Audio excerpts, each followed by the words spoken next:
ദിയ കൃഷ്ണയുടെ ഓഫീസിൽ സാമ്പത്തിക തട്ടിപ്പ് നടത്തിയ പ്രതികളെ കടയിലെത്തിച്ച് അന്വേഷണ സംഘം തെളിവെടുപ്പ് നടത്തി.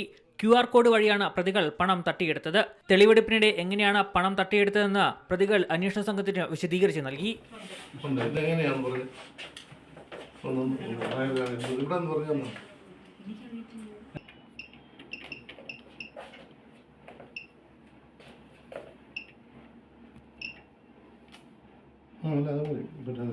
കേസിലെ 3 പ്രതികളിൽ വിനീത, രാധാകുമാരി എന്നിവരാണ് കഴിഞ്ഞ ദിവസം ക്രൈംബ്രാഞ്ച് ഓഫീസിലെത്തി കീഴടങ്ങിയത്.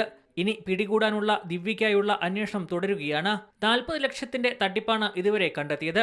തട്ടിയെടുത്ത പണം പ്രതികൾ പങ്കിട്ടെടുക്കുകയായിരുന്നു. ഇത് ശരിവെക്കുന്നതാണ് 3 ജീവനക്കാരുടെയും ബാങ്ക് രേഖകൾ. തട്ടിപ്പ് പണം സ്വർണം വാങ്ങാൻ ഉപയോഗിച്ചെന്നും പ്രതികൾ അന്വേഷണ സംഘത്തോട് പറഞ്ഞു.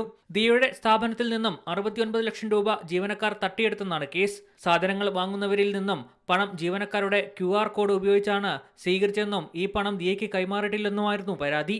ദിയയുടെ കടയിൽ നിന്നും ജീവനക്കാരികൾ പണം തട്ടിയെടുത്തതിന് തെളിവുണ്ടെന്ന് അന്വേഷണ സംഘം കോടതിയെ അറിയിച്ചിരുന്നു. തട്ടിപ്പ് പണം ഉപയോഗിച്ച് വാങ്ങിയ സ്വർണവും സ്കൂട്ടറും കണ്ടെത്താനുള്ള ശ്രമത്തിലാണ് അന്വേഷണ സംഘം. C Malayalam news, Thiruvananthapuram. ഏറ്റവും പുതിയ വാർത്തകളും വിശേഷങ്ങളും വിരൽ തുമ്പിലറിയാൻ സി മലയാളം ന്യൂസ് എല്ലാ ഡിജിറ്റൽ പ്ലാറ്റ്ഫോമുകളിലും ലഭ്യം.